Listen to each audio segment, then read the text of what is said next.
नमस्कार दोस्तों, मैं राजेश दुदानी एडवोकेट आज आपके साथ डिस्कस करने जा रहा हूं संपत्ति और आम आदमी के उसके अधिकार और कानूनी अधिकारों के बारे में। दोस्तों, भारत में संपत्ति के अधिकार के बारे में काफी लोगों को जानकारी नहीं है। दोस्तों, आज हम इसी टॉपिक के ऊपर में डिस्कस करेंगे कि संपत्ति के अधिकारों में आम आदमी का क्या अधिकार होता है। दोस्तों, एक बात मैं स्पष्ट करना चाहूंगा कि संपत्ति के अधिकारों में जो सेल्फ एक्वायर्ड प्रॉपर्टी होती है, यानी किसी भी व्यक्ति की खुद की खरीदी हुई अगर कोई संपत्ति है, चाहे वो अचल हो या चल संपत्ति यानी मूवेबल या इमूवेबल प्रॉपर्टी, तो दोस्तों उस प्रॉपर्टी में उसके परिवार के किसी भी सदस्य का किसी भी तरह का कोई अधिकार नहीं होता।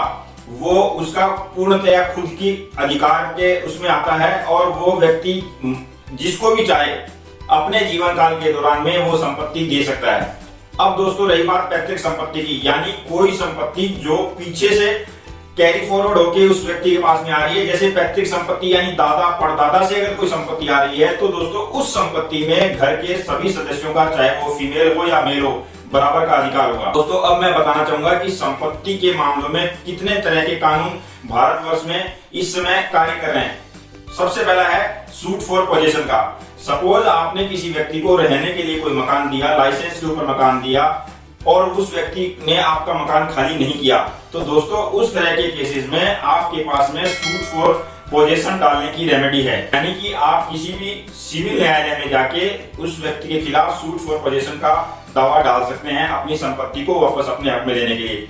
उसी तरह से दोस्तों, आपकी पारिवारिक संपत्ति है और आपका भाई या बहन या कोई भी आपका जो रिलेटिव है वो आपको आपकी संपत्ति का हक नहीं दे रहा, तो उस कंडीशन में दोस्तों आपके पास में जो रेमेडी है वो है सूट फॉर पार्टीशन की। यानी आप किसी भी न्यायालय में जाके अपने अधिकार क्षेत्र के सूट फॉर पार्टीशन का केस दर्ज करा सकते हैं। और तीसरा दोस्तों, कई बार देखा जाता है कि एक व्यक्ति ने एग्रीमेंट कर लिया आपको मकान देने का और उसके एवज में आपसे पैसे भी ले लिए, एग्रीमेंट टू सेल बना लिया, लेकिन पैसे लेने के बाद में या आधे पैसे लेने के बाद में वो अपनी बात से मुकर जाता है। तो दोस्तों उस कंडीशन में आपके पास में एक रेमेडी बचती है, वो है सूट फॉर स्पेसिफिक परफॉर्मेंस का। यानी आप सूट फॉर स्पेसिफिक परफॉर्मेंस किसी भी सिविल कोर्ट में दाखिल कर सकते हैं उस डॉक्यूमेंट के खिलाफ जिसके अंतर्गत आपका एग्रीमेंट हुआ था और सामने वाला जो व्यक्ति है वो उस एक्ट को परफॉर्म करने से मना कर रहा है। तो दोस्तों इस तरह से suit for possession, suit for partition और स्पेसिफिक परफॉर्मेंस, ये तीन तरह की दावे हैं जो ज्यादातर संपत्ति के केसेस के मामले में डाले जा सकते हैं। इनमें मैं दोस्तों एक बात स्पष्ट करना चाहूंगा कि इन तीनों केसेस में भी एक टाइम की लिमिटेशन है, यानी कि वो टाइम अगर खत्म हो जाता है तो फिर आप ये तीनों दावे भी नहीं डाल सकेंगे। जैसे सूट फॉर पोजेशन का जो दावा है उसमें आपके पास में 12 साल की लिमिटेशन है, यानी आप कॉज ऑफ एक्शन के बाद 12 साल तक कोई भी दावा आप डाल सकते हैं। उसी तरह से दोस्तों स्पेसिफिक परफॉर्मेंस के दावे में भी आपके पास में 3 साल का समय होता है। और सूट फॉर पार्टीशन के दावे में दोस्तों जब से आपका राइट डिक्लाइन हो रहा है उसके बाद से 2 साल का समय आपको मिलता है, आप सूट फॉर पार्टीशन का दावा डाल सकते हैं।